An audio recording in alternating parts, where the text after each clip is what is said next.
giving light to the fact that, there is a positive side to this, that, there's influence seen darkly, but there's also influence that from the standard definition, to propel somebody in a different direction. Yeah. It doesn't have to be bad. No. It can be very good.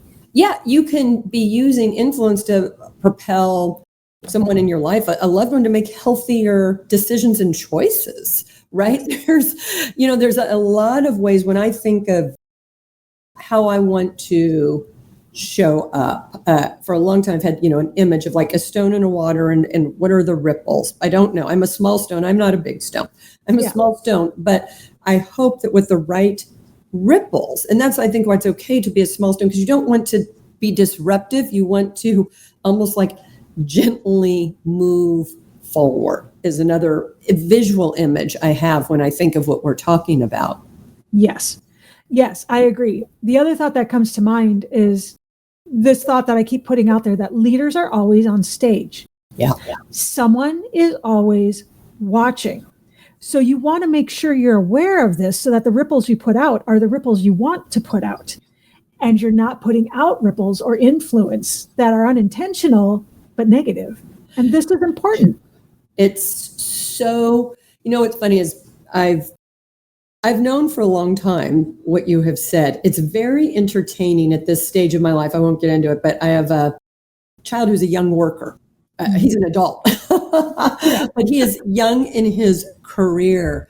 And boy, will I tell you, after town halls or big group things, now he knows what I've done, and he's heard me my whole life, and he knows I have a lot of thoughts of leadership and how I've tried to lead.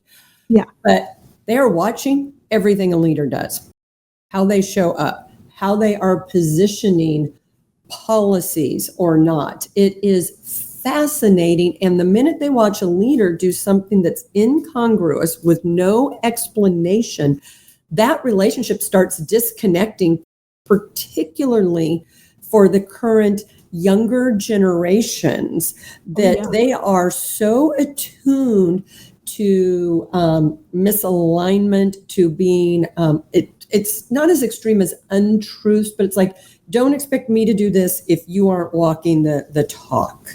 And boy, is it amazing when I coach now in corporate settings. That's one of the things I most don't like. Don't set yourself up to fail as leaders. Set yourself up who you are.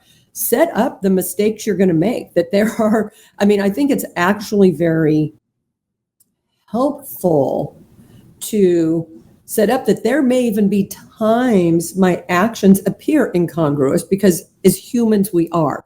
There are going to be larger policies. There are going to be moments.